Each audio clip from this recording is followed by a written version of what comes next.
Like, subscribe, and turn on notification for more amazing video. Respect! Poor human boy gives food to a homeless alien elder, unaware he's secretly a millionaire. The Crimson Nebula Tavern sat on the dusty outskirts of Port Asteria, a sprawling alien metropolis where various species mingled in an uneasy harmony. The tavern's neon sign flickered intermittently, casting an eerie red glow over the cracked pavement outside. Inside, the air was thick with the scent of exotic spices and the low hum of alien conversations. Elian Morgan wiped sweat from his brow as he balanced 3 plates of steaming Andorian noodles on his forearm. At 16, he was the only human working in this establishment, his slender yet strong frame moving with practiced efficiency between the crowded tables. His chestnut hair fell across his forehead as he leaned down to serve a group of 4 armed Zendari merchants. "Here you go, gentlemen," he said with a genuine smile that reached his clear brown eyes. "Careful, they're hot." One of the Zendari grunted something that might have been gratitude, but Elian was already moving back toward the kitchen, his simple dark uniform with its subtle shoulder illuminations marking him as staff. "Boy, Table 7 needs cleaning," barked Gorvan, the tavern's draconian owner. His scaled face contorted into what passed for a scowl among his species. "On it, sir," Elian replied, grabbing a cloth and hurrying to the recently vacated table. As he worked, his mind drifted to his grandmother. The medication for her respiratory condition had gone up again, another 30 credits per dose. The math was impossible. His wages barely covered their tiny apartment and basic food. Yet he kept smiling, kept moving, kept hoping. The evening rush finally ebbed around midnight. Elian's shoulders ached as he hung up his gray apron in the back room. "You worked hard tonight, human," Gorvan said, counting the day's earnings. "Take this." He slid a small package across the counter, leftovers that would otherwise be discarded. "Thank you, sir," Elian said, grateful for the extra food. His grandmother would appreciate a hot meal that wasn't reconstituted protein paste. The night air was cool against his skin as he stepped outside, package tucked under his arm. That's when he saw him, an elderly humanoid alien sitting against the wall a few meters from the tavern entrance. His bright blue skin was dulled with grime, his white hair matted and unkempt. The worn sand-colored suit he wore had probably been fashionable decades ago, but now hung loosely on his thin frame. Elian paused. The food in his package was meant for his grandmother, but something in the old alien's posture, a dignity despite destitution, touched something in him. Without hesitation, Elian approached the figure. "Excuse me, sir? Are you hungry?" The alien looked up, his amber eyes surprisingly clear and piercing. Yes, young man, I am." Elian opened the package and offered it to him. "It's Andorian cuisine. Pretty good, actually." "You would give this to me?" The alien's voice carried a musical quality despite its weariness. "Of course," Elian replied, sitting down beside him on the cold pavement. "I'm Elian, by the way." "You may call me Thorn," the alien said, accepting the food with trembling hands. "Thorn Dex." As the old alien ate, Elian chatted about nothing in particular. The weather, the busy night at the tavern, the strange customers he'd served. He carefully avoided mentioning his own troubles. "Why are you being kind to me, Elian?" Thorn asked suddenly. Most would walk past without a second glance. Elian shrugged. "My mom used to say that kindness costs nothing, but means everything." His voice caught slightly. "She died 3 years ago. It's just me and my grandmother now." Thorn's gaze intensified. "Your mother sounds like a wise woman." "She was," Elian said, standing up. "I should get going." "Grandmother will worry." "Thank you for the meal and the company," Thorn said. "Perhaps our paths will cross again." "I hope so," Elian replied with a smile, unaware that the seemingly destitute alien was watching him with calculating eyes as he walked away. Eyes that belonged not to a homeless vagrant, but to Thorn Dex, billionaire industrialist and owner of Dex Interstellar, one of the largest shipping companies in the galaxy. As Elian disappeared around a corner, Thorn tapped a concealed communicator in his ear. "Jarvis, I've found one. Begin background checks on an alien, human, approximately 16, works at the Crimson Nebula Tavern in Port Asteria." The voice that responded was crisp and efficient. "Yes, sir. Shall I prepare the usual arrangements?" Thorn smiled, the wrinkles around his eyes deepening. No, Jarvis. I think this one deserves something special. The next morning dawned with the familiar sound of Elian's grandmother coughing in the adjacent room of their cramped apartment. He rose quickly from his thin mattress, running a hand through his tousled hair before heading to the tiny kitchen to prepare her morning tea. "Gran, I've got your medicine," Elian called softly, entering her room with a steaming cup and the last dose of her respiratory medication. Meredith Morgan looked up from her bed, her once vibrant face now gaunt, but her eyes still bright with the same kindness that had defined her son, Elian's father, before he disappeared on a deep space mining expedition 7 years ago. "You're a good boy, Elian," she whispered between labored breaths. "Too good for this place." Elian smiled, helping her sit up. "Don't start that again, we're doing fine." A knock at the door interrupted them. Elian frowned. They rarely receive visitors, especially at this hour. "Package delivery," called a mechanical voice. Opening the door, Elian found a hovering delivery drone bearing the insignia of Asteria Medical Supply. "Elian Morgan?" It chirped. That's me. Please verify identity." After a quick retinal scan, the drone deposited a sleek package into his hands. "Delivery complete. Have a pleasant day." Puzzled, Elian opened the package to find a year's supply of his grandmother's medication, the premium version, not the generic they usually scrape to afford, along with a note, "For services to the community, no signature." "What is it, dear?" his grandmother called. Elian stood frozen, the package clutched in his trembling hands. It's your medicine, Gran." "A whole year's worth." "That's impossible," she said, her voice stronger with surprise. "We can't afford—" "Someone sent it! Anonymous!" He showed her the note, his mind racing. Who would do this? The tavern patrons barely acknowledged his existence, let alone knew about his personal struggles. "Perhaps your mother is watching over us," Meredith suggested, tears welling in her eyes. Elian nodded, though his practical mind sought a more earthbound explanation. Still, the timing was uncanny, just when they'd reached their financial breaking point. Later that afternoon, as Elian prepared for his shift, another surprise arrived, a formal envelope bearing an embossed seal he didn't recognize. Inside was an invitation to the Galactic Youth Diplomatic Academy, one of the most prestigious institutions in the quadrant, offering full scholarship and stipend. "This has to be a mistake," he muttered, examining the document. The academy trained future ambassadors and interstellar negotiators, positions almost exclusively held by wealthy aliens from influential families. Humans rarely receive such opportunities, especially not poor ones from the outskirts. Yet there was his name clearly printed on official stationery, along with a personal note. "Your natural empathy and cross-species communication skills have been observed and deemed exceptional. The Academy would be honored by your attendance." The invitation mentioned accommodations for family members, including state-of-the-art medical facilities. Elian's heart raced. This could save his grandmother. At the tavern that evening, Elian moved through his duties in a daze, his mind preoccupied with the day's bewildering developments. "You seem distracted," Gorvin observed as Elian nearly collided with him while carrying dirty plates. "Sorry, sir. It's been an unusual day." Before Gorvan could inquire further, the tavern door chimed. Elian glanced up to see a young female alien enter, her skin a soft lavender hue that seemed to glow under the tavern's harsh lighting. Her silver hair cascaded down her back in an intricate braid, and her emerald eyes surveyed the room with curious intensity.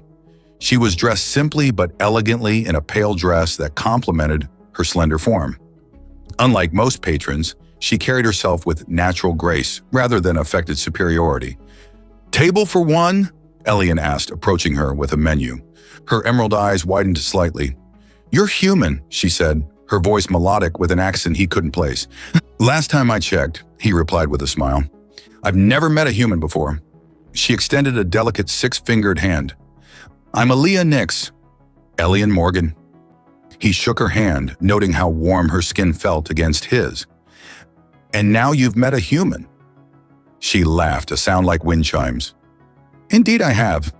And I'll take that table by the window, please." As he led her to the table, Elian felt her gaze studying him with undisguised interest. It wasn't the usual alien curiosity about humans. There was something more personal in her assessment. "Are you new to Port Asteria?" he asked, setting down a glass of water. "Just arrived yesterday. I'm starting at the Galactic Youth Diplomatic Academy next week. Elian nearly dropped the menu. The Academy? I actually received an invitation today. Aaliyah's eyes lit up. Really? That's wonderful. Will you attend? I'm not sure yet. It seems too good to be true. The universe sometimes offers unexpected gifts, she said, her gaze intense. The wise accept them gratefully.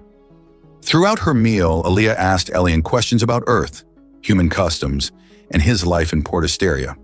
Her genuine interest was refreshing. Most aliens either ignored humans or treated them as curiosities. As she prepared to leave, she hesitated. Perhaps, if you decide to attend the academy, we could explore Port Asteria together sometime? I'd value a guide who understands both human and alien perspectives. Elian felt warmth rise to his cheeks. I'd like that. After she left, Elian found a generous tip and another note. Humans are fascinating creatures. I look forward to learning more. Walking home that night, Elian couldn't shake the feeling that his encounter with the old alien Thorn had somehow set these events in motion. But how could a homeless vagrant arrange medication deliveries and academy invitations? Unless, of course, Thorndex wasn't what he appeared to be at all.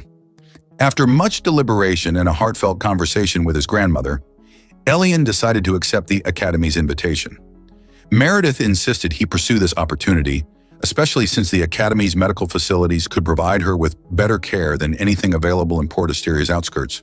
2 weeks later, Elian stood at the Academy's imposing entrance, a towering structure of gleaming metal and prismatic glass that seemed to capture and refract the light of Port Asteria's 3 suns. The main building rose like a spiral toward the sky, surrounded by lush gardens featuring flora from 100 different worlds. Intimidating, isn't it? Came a familiar melodic voice. Elian turned to find Aaliyah approaching, her silver hair now styled in an intricate crown of braids. Her lavender skin seemed to shimmer in the morning light, and her emerald eyes sparkled with excitement. "It's not terrifying," he admitted with a nervous laugh. "I keep expecting someone to realize I don't belong here and escort me out." Aaliyah slipped her 6-fingered hand into his 5-fingered one, the warmth of her touch instantly calming. "You belong here as much as anyone, Elian Morgan, perhaps more so." The orientation proceeded with introductions to faculty, predominantly composed of elder statesmen from various influential species, and tours of the facilities. Throughout the day, Elian noticed the sideways glances and whispered comments from some of the alien students, particularly a group of blue-skinned Arcturians who seemed to track his movements with undisguised disdain. "Don't mind the Dexians," Aaliyah whispered during lunch in the Grand Atrium. "They believe diplomacy should remain the domain of established species." "Dexians?" Elian questioned, the name triggering a connection in his mind. "Yes, from the Arcturus system. Their families have dominated interstellar politics for generations. That one," she nodded toward a tall, aristocratic-looking, blue-skinned male with white hair styled in a military cut, "is Darton Dex, heir to Dex Interstellar." Elian nearly choked on his drink. "Dex? As in?" "The shipping empire," Aaliyah confirmed. "They transport everything from luxury goods to essential medicines across the galaxy. Quite powerful." Elian's mind raced to the homeless, blue-skinned alien who had called himself Thorn Dex. The coloration was similar, but surely it was coincidence. What would a Dexian billionaire be doing disguised as a vagrant? As the day progressed, the hostility from Darton and his companions became more overt. During the afternoon diplomatic simulation exercise, Elian was paired with Darton to negotiate a fictional trade agreement. "I don't know why they're letting your kind in here," Darton muttered, his accent refined but his tone venomous. "Humans barely understand interplanetary travel, let alone the nuances of galactic diplomacy." "Perhaps that's why we're here to learn," Elian replied evenly, refusing to be baited. "Or perhaps someone with influence has taken a peculiar interest in your primitive species," Darton sneered. "My uncle has developed some bizarre fascination with humans lately." "A passing fancy, I'm sure." The mention of an uncle piqued Elian's curiosity, but before he could inquire further, the instructor called time on their exercise. That evening, Elian and Aaliyah walked through the Academy's botanical gardens, the bioluminescent plants casting a soft glow over the winding paths. They had spent every free moment together since orientation began, drawn to each other with an intensity that surprised them both. "You handled Darton well today," Aaliyah said, her shoulder brushing against his as they walked. "Most new students would have been intimidated." Elian shrugged. "I've dealt with difficult customers at the tavern. At least Darton didn't throw a drink at me." Aaliyah laughed, the sound like music in the quiet garden. "Your resilience is remarkable. Most species would have crumbled under such circumstances." "It's a human thing," Elian said with a smile. "We're stubborn." They paused beside a pool reflecting the stars above, their faces illuminated by the soft blue glow of aquatic plants. Aliyah turned to face him, her emerald eyes searching his. "There's something about you, Elian Morgan," she whispered.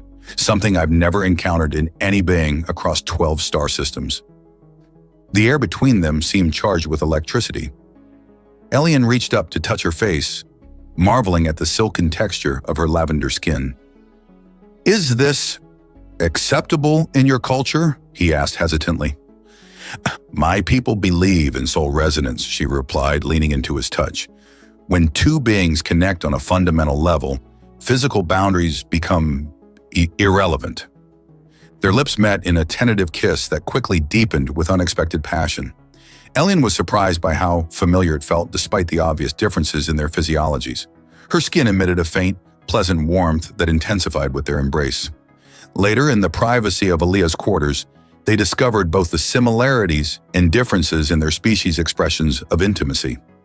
What began as curious exploration evolved into a profound connection that transcended physical form. Aliyah's skin glowed with increasing brightness as their passion built, bathing the room in soft lavender light. "I've studied human biology," she whispered against his neck, "but no text described the intensity of your emotions, how they transfer through touch." For Elian, the experience was equally revelatory. Her alien physiology responded to him in ways both familiar and exotic, creating a harmony that felt somehow predestined. Afterward, as they lay entwined, Aliyah traced patterns on his chest. "Among my people, this connection is rare and sacred. It means our life energies are compatible on the deepest level." "And among humans," Elian replied softly, "it means I'm falling in love with you." Aliyah's eyes widened and softened. Such direct, emotional declarations. Another fascinating human trait. She pressed her forehead to his. "One I find I quite admire."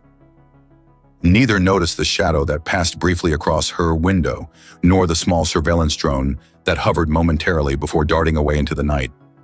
The following morning, Elian received a message on his academy datapad. "Your presence is requested in the Chancellor's office. 10 o'clock hours. Discretion advised." "A summons already?" Aaliyah asked, peering over his shoulder as they shared breakfast in his quarters. The morning light played across her lavender skin, still faintly glowing from their passionate night together. "Maybe they've realized I don't belong here after all," Elian joked, though anxiety gnawed at him. Aaliyah kissed him softly. "You belong here more than most. I'll see you after your meeting." As she left, Elian couldn't help but marvel at how quickly his life had transformed. From struggling waiter to academy student with a beautiful alien girlfriend in mere weeks. It seemed too perfect, too orchestrated. The Chancellor's office occupied the highest level of the Academy's central spire, offering a panoramic view of Port Asteria. Elian was escorted through ornate doors into a circular chamber where a familiar figure stood gazing out the window. "Hello, Elian," said Thorn Dex, no longer dressed in ragged clothes, but in an impeccably tailored suit that accentuated his blue skin. His white hair was now neatly styled, and a subtle aura of power emanated from him. "It was you," Elian breathed, pieces falling into place. "The medication, the academy invitation." Thorn smiled, perceptive. "Please, sit." Elian remained standing. "Why the charade? Why pretend to be homeless?" "Would you have shown the same kindness to a wealthy businessman?" Thorn asked, his amber eyes piercing. "I needed to see your true character, uninfluenced by potential gain." "You've been testing me?" "Not just testing, investing." Thorn gestured to a holographic display that materialized between them. "Project Human Potential. For decades, I've studied your species' remarkable adaptability and compassion. qualities my own people often lack. The display showed footage of humans across the galaxy, aiding alien refugees, surviving impossible conditions, forming bonds across species barriers.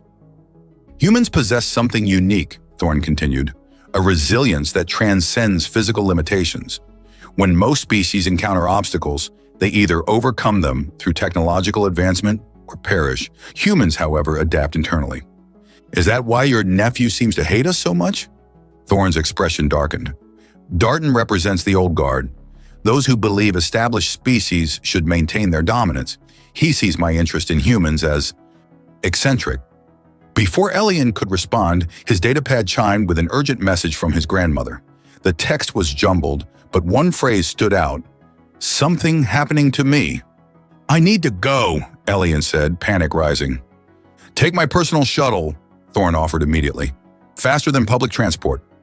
20 minutes later, Elian burst into the Academy's medical wing where his grandmother had been transferred upon his enrollment. He found her sitting upright in bed, looking more vibrant than he'd seen her in years. Gran, are you all right? Your message... Elian, Meredith interrupted, her eyes wide with wonder. Watch this. She extended her hand toward a glass of water on her bedside table. To Elian's astonishment, the water trembled, then rose in a wobbly column before splashing back down. I can't control it properly yet, she said, her voice stronger than he'd heard in years. It started last night after a strange dream about your blue friend. Thorne Dex. He didn't give his name in the dream, but he touched my forehead and said something about awakening dormant potential. When I woke up, I could feel energy flowing through me, and my lungs felt clear for the first time in decades. Elian stared at his grandmother, remembering Thorne's words about human adaptability. Have you told the doctors? No, she said firmly. They wouldn't understand. But I'm not the only one, Elian. The nurse mentioned other human patients experiencing miraculous recoveries after similar dreams. As they spoke, Elian felt a strange tingling in his fingertips. Absently, he reached toward the fallen water glass, which leapt into his hand with startling precision. It's happening to you too, Meredith whispered. Back at the academy that evening, Elian found Aaliyah waiting anxiously in his quarters. Your grandmother? She asked immediately. Recovering? Remarkably so. He hesitated, then demonstrated his new ability by summoning a book from across the room. Aaliyah's emerald eyes widened. Telekinesis? But that's impossible for humans. Apparently not. Elian sat beside her. Thorne Dex has been studying human potential. I think he's somehow activating abilities we didn't know we had. The Dexians have ancient knowledge of genetic manipulation, Aaliyah said thoughtfully. But this seems different, more like unlocking something already present. Elian nodded. Thorne mentioned human adaptability. Maybe these abilities were always within us, dormant until needed, or until triggered by someone who knows how, Aaliyah added, her expression troubled. Elian, this could make you a target. If humans possess such potential, certain factions would see it as a threat. As if confirming her fears, Elian's datapad chimed with an alert. Security breach, all students return to quarters. The Academy's communication system activated. Attention all personnel. Unauthorized access detected in Restricted Section Alpha. Security protocols engaged. Elian and Aaliyah exchanged worried glances.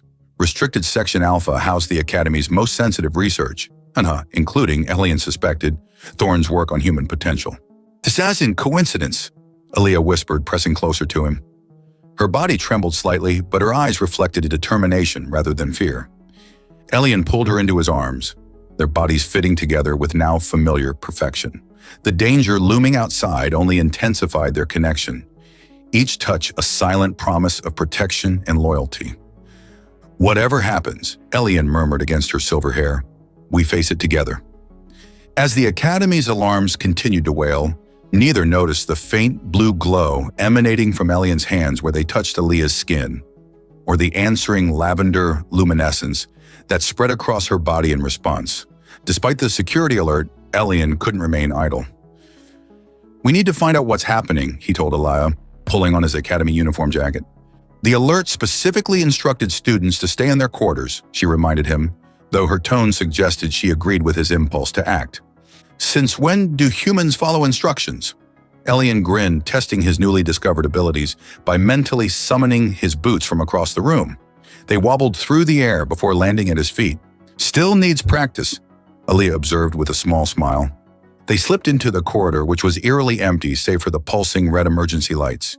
Using Aaliyah's knowledge of the Academy's layout and Elian's growing intuitive sense, they navigated toward Restricted Section Alpha while avoiding security patrols. "How are you doing that?" Aaliyah whispered as Elian led them through a maintenance passage she hadn't known existed. "I'm not sure," he admitted. "It's like I can feel the path of least resistance, where people aren't looking." They reached a service entrance to Restricted Section Alpha, finding the security panel already disabled. Inside, they heard voices echoing from the main laboratory. "Destroying years of work." That was Thorne's voice, unusually agitated. "Work that threatens the established order." The second voice belonged to Dart and Dex. "Humans are barely civilized, Uncle.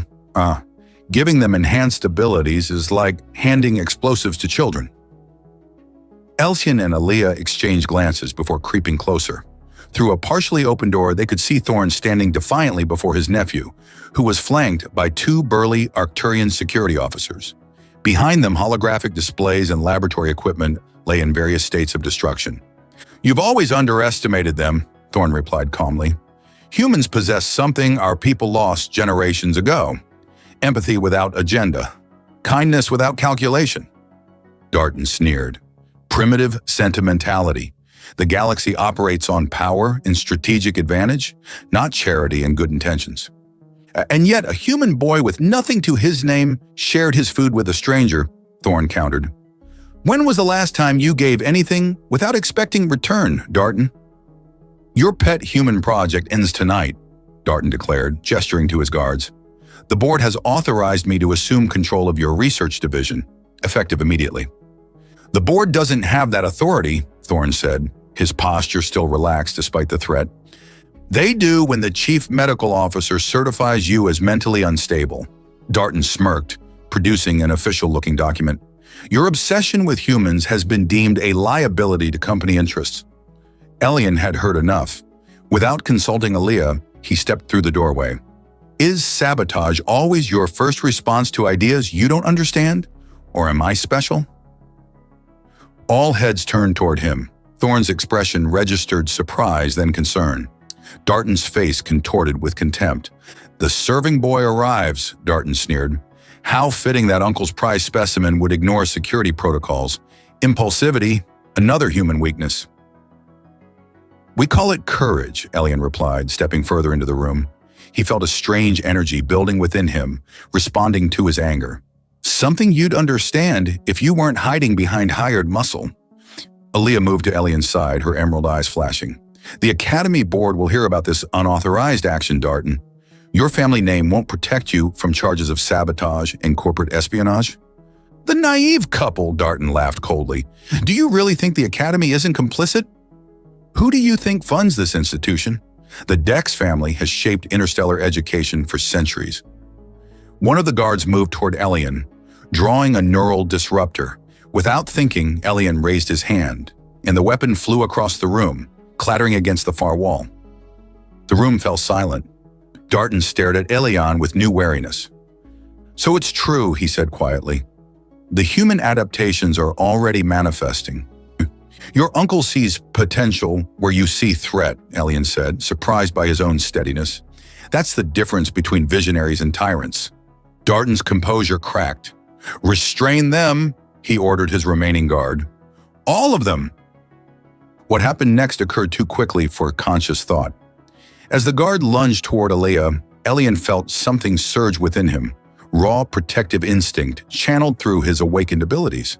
A wave of force emanated from his outstretched hands, sending the guard flying backward into a bank of equipment. Darton drew his own weapon, aiming at Thorne. "This ends now! No!" Elian shouted, and the laboratory lights flared blindingly bright in response to his emotion.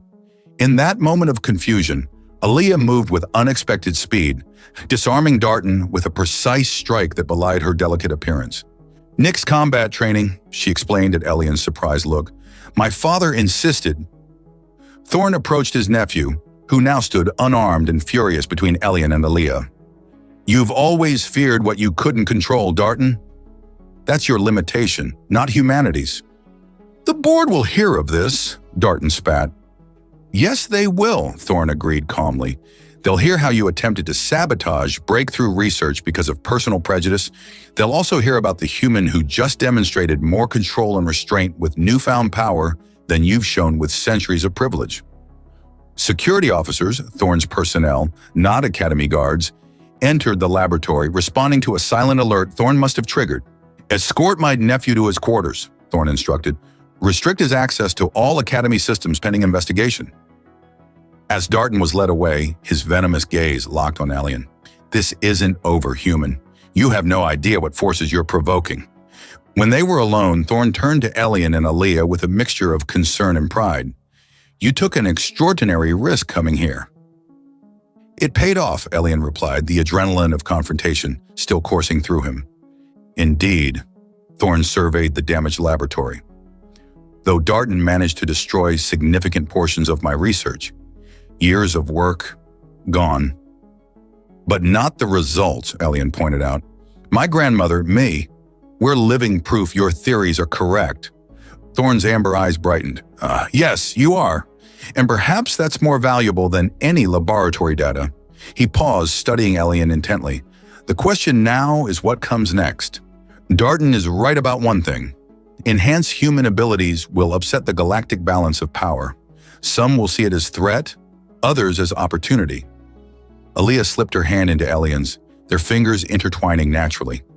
"Whatever comes next," she said softly, "it begins with understanding, not fear." Later that night, in the privacy of Aaliyah's quarters, their bodies found each other with increasing familiarity, yet ever-new discovery.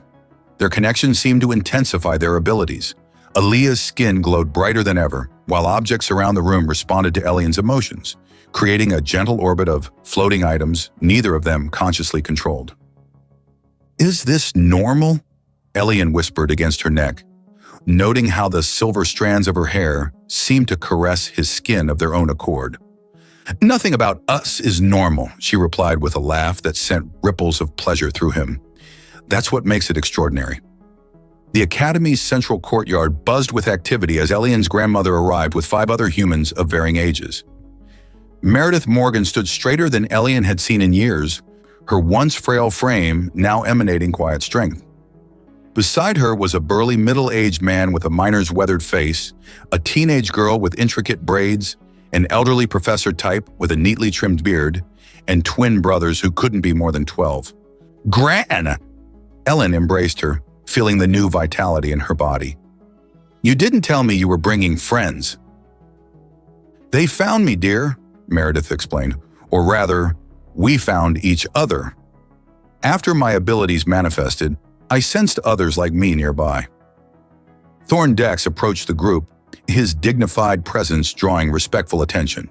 "The awakening creates a psychic network among compatible minds," he explained. "Mrs. Morgan has demonstrated remarkable connective abilities. She's a natural finder." "And what about the others?" Leah asked, studying the diverse group. "Mason here can manipulate density," Meredith indicated the miner, who demonstrated by passing his hand through a stone bench, then hardening it to crack the same stone. "Sophia perceives probable futures," she continued, nodding to the braided teenager. "Professor Harlow comprehends any language instantly, including technological interfaces. And the twins, well, they're still discovering their gifts, but they seem to share a collective consciousness."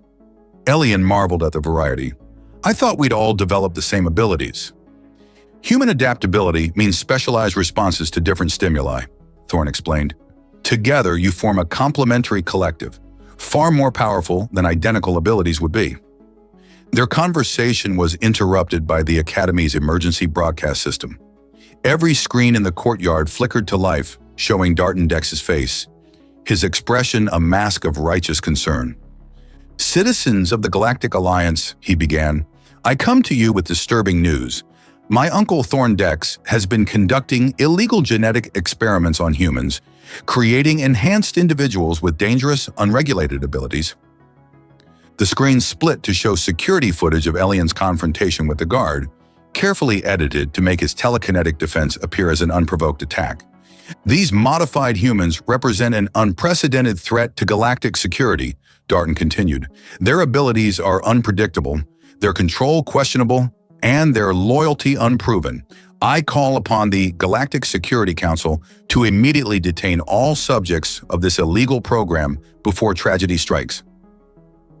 The broadcast cut to images of the gathered humans in the courtyard, live footage from Academy security cameras.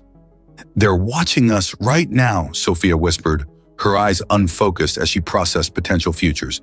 "The Security Council forces are 12 minutes from arrival," Professor Harlow added, his head tilted as if listening to distant communications. "They've authorized non-lethal suppression measures." Panic rippled through the gathered humans, but Elian felt a strange calm descend. This was always Darton's plan, he realized aloud. If he couldn't destroy the research, he'd expose it in the worst possible light. "We should run," Mason the Miner suggested, his hands clenching into fists. "No," Elian said firmly. "Running confirms his narrative that we're dangerous and untrustworthy." He turned to Thorn. "We need to control the story." Thorn's amber eyes gleamed with approval. "What do you propose?" "A counter-broadcast. Show the galaxy who we really are. Not threats, but people who want to help." "The Academy has emergency broadcast capabilities," Aaliyah offered, "but Darton likely locked us out of the system." Professor Harlow smiled for the first time. "Communication systems speak to me now. I can override the lockout." "I'll help coordinate," Meredith added. "I can sense which of our stories will resonate most strongly." As the humans organized with remarkable efficiency, Thorn pulled Elian aside. "You understand what you're risking? Once you go public, there's no returning to anonymity." "Hiding isn't an option anymore," Elian replied. "Besides, isn't this what you wanted? To show the galaxy what humans can contribute?" "Yes, but on your terms, not forced by Darton's hand." Elian smiled. "Sometimes the best opportunities come disguised as problems, like billionaires disguised as homeless men." Thorn chuckled. "Indeed." Within minutes, Professor Harlow had accessed the Academy's broadcast system, piggybacking on the same network Darton had used to reach an even wider audience. Meredith arranged the humans in a semicircle, with Elian at the center. "Remember," she advised, "speak from the heart. That's what humans do best." As the cameras activated, Elian felt Aaliyah's hand slip into his, her lavender fingers intertwining with his human ones in a visual symbol that wasn't lost on him. Together, they faced the galaxy. "My name is Elian Morgan," he began simply. "A few weeks ago, I was a waiter struggling to support my sick grandmother.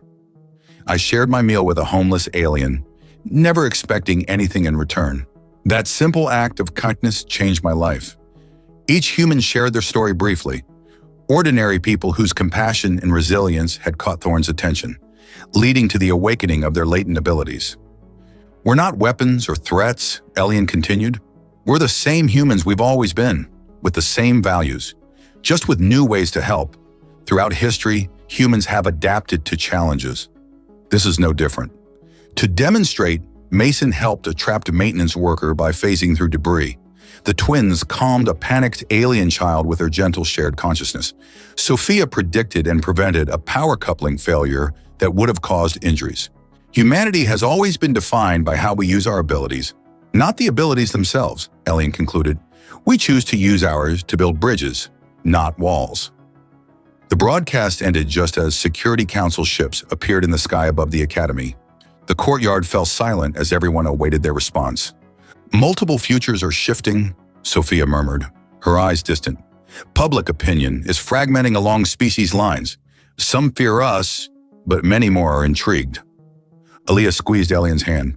"Whatever happens next, you've changed the conversation." That evening, as the Security Council deliberated and the galaxy buzzed with debate about the human question, Elian and Aaliyah retreated to his quarters. The uncertainty of their future made their connection feel all the more precious. "I never imagined when I first saw you in the tavern that we'd end up here," Aaliyah whispered as they lay entwined, her skin glowing softly in the dimness. "Facing potential detention by galactic authorities?" Elian joked. Finding something worth fighting for, she corrected, tracing the contours of his face. My people believe that souls recognize each other across lifetimes. Perhaps that's why I felt drawn to you immediately. Their bodies found each other with increasing familiarity. Yet each encounter revealed new dimensions of their connection. Tonight, with the future so uncertain, their intimacy carried an edge of defiance, a declaration that some bonds transcended political machinations and species differences. Afterward, as they drifted towards sleep, Elian's datapad chimed with an urgent message. It was from Thorn. Security Council decision imminent. Be ready for anything at dawn. Dawn broke over Port Asteria with an uneasy stillness. The Security Council's ships hovered in formation above the Academy, their imposing silhouettes casting long shadows across the grounds. Elian stood with the other awakened humans in the central courtyard, awaiting the Council's decision. Thorn approached the group, his usual composure slightly frayed. The Council is deadlocked, he informed them. Half see the potential benefits of human enhancement, while others fear the disruption to established power structures. So what happens now? Mason asked, his miner's hands clenched nervously. They've proposed a 6-month probationary period under my supervision, Thorn replied. Not ideal, but better than detention. Before anyone could respond, a deafening alarm cut through the morning air. Emergency broadcasts activated throughout the Academy. Critical failure detected at Port Asteria, Central Power Facility.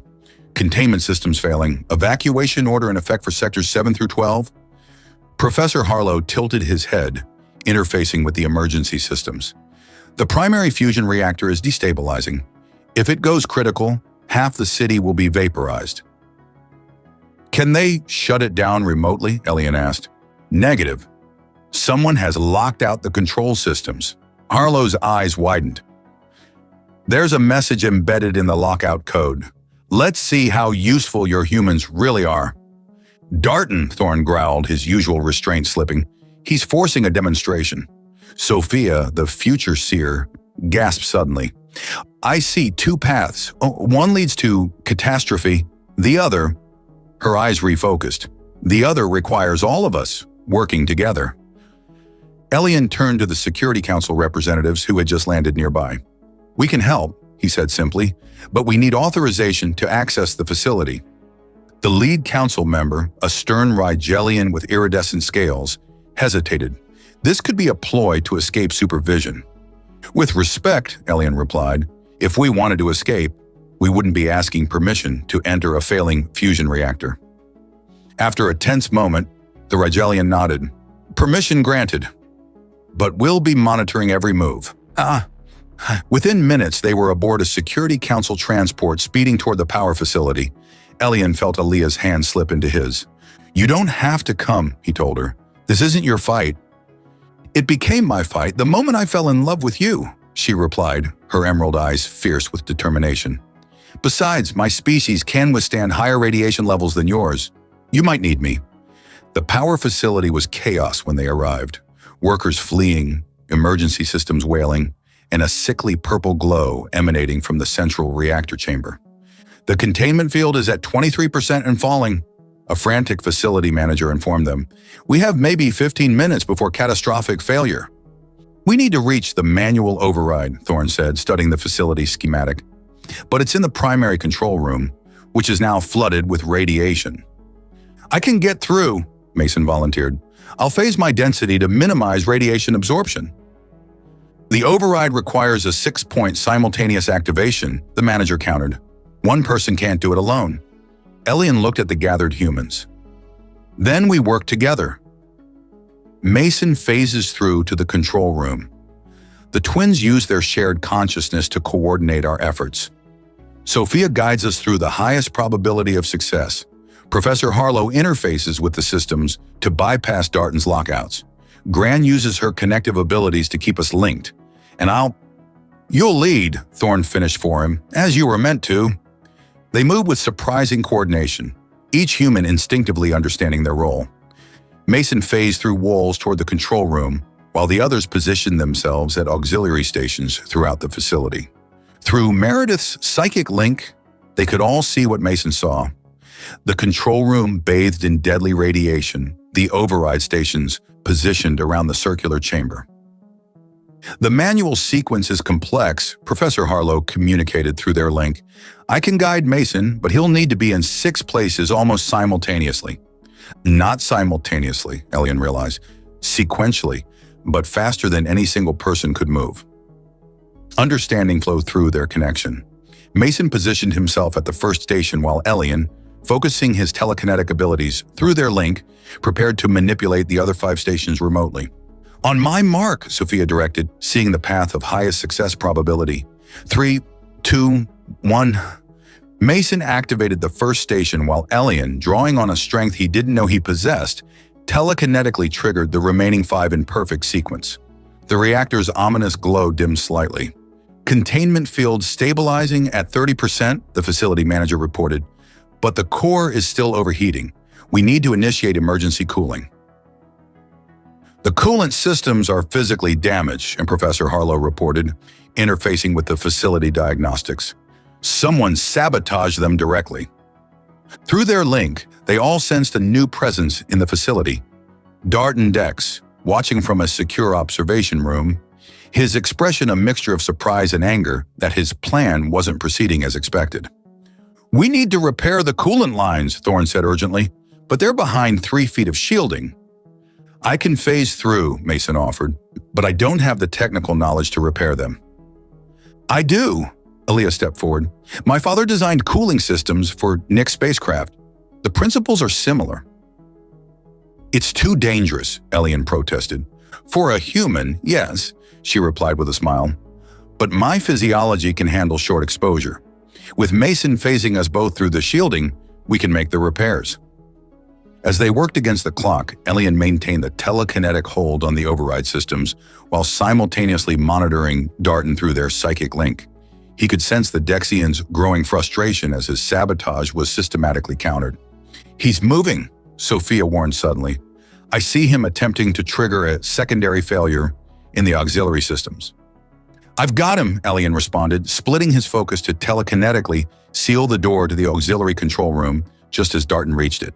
The trapped Dexian turned, finding himself face-to-face with Security Council officers who had been monitoring the humans' rescue effort. Darton Dex, the Rigelian commander, stated formally, you are under arrest for attempted mass destruction and sabotage of critical infrastructure. Meanwhile, Mason and Aaliyah completed the coolant system repairs. The reactor's dangerous glow faded to its normal operational blue. Containment field at 85% and rising, the facility manager announced with palpable relief. Core temperature dropping. We're going to make it. Hum. 3 hours later, the humans and Thorne stood before the full Security Council in an emergency session. The chamber was packed with representatives from dozens of species, all buzzing with discussion about the day's events. The Rigelian chairperson called for order. Today we witness both the worst and best possibilities of advanced abilities. Darton Dex, with all his traditional education and privilege, chose to endanger millions to prove a point. These humans, with their newly awakened abilities, risk their lives to save those same millions. The Council's decision was unanimous. The Human Enhancement Program would continue under Thorne's guidance, with appropriate oversight but not restriction. More importantly, a new interspecies cooperation initiative would be established, pairing awakened humans with alien mentors to develop their abilities for the common good. 1 month later, Elian stood on the balcony of his new apartment in Port Asteria's prestigious central district, watching the city lights come alive as dusk fell. The view was a far cry from his old quarters in the outskirts. His grandmother had her own suite in the same building, though she spent most of her time at the newly established Human Potential Center, helping identify and guide other candidates for awakening. Admiring your kingdom? Aaliyah teased, joining him on the balcony. Her lavender skin seemed to capture the fading sunlight, giving her an ethereal glow. Hardly, he laughed. Just thinking about how much has changed because of one meal shared with a stranger. Thorne always said it was your capacity for kindness without agenda that made you special, she said, wrapping her arms around him from behind. That's what my people find most fascinating about humans. You give without calculation. Not always, Elian turned to face her, pulling her close. Right now, I'm calculating exactly how to keep you in my life forever. Her emerald eyes sparkled with mischief. "And what conclusion have you reached?" Instead of answering, he kissed her deeply, their bodies responding with a now familiar harmony that transcended their different biologies. Their connection had only grown stronger through the challenges they'd faced together. Later, as they lay entwined in the soft darkness of their bedroom, Elian marveled at how completely his life had transformed. From struggling waiter to the face of human potential, from lonely orphan to partner of the most beautiful alien in the galaxy. "I received a message from Thorn today," Aaliyah murmured against his chest. "The first official class of human-alien partnerships begins next month. He wants us to lead it." "Us?" Elian questioned. "I thought you were returning to your diplomatic studies." "I found a more interesting field of study," she replied, tracing patterns on his skin that sent pleasant shivers through him. "The fascinating intersection of human compassion and alien perspective." A chime from the communication panel interrupted them. It was a news alert. Darton Dex, following his trial and conviction, had been sentenced to rehabilitation rather than imprisonment, at Thorn's recommendation. "Your influence," Aaliyah noted. "Thorn would have let him rot in a detention facility." Elian shrugged. "Compassion isn't selective. If we're going to prove humans have something valuable to offer the galaxy, we have to extend it even to those who don't deserve it. And that," she said, kissing him softly, "is precisely why a poor human boy who shared his food with a disguised millionaire might just end up in changing the course of galactic history." Outside their window, the first stars appeared in Port Astaria's night sky, countless worlds where the story of human potential was just beginning to be told.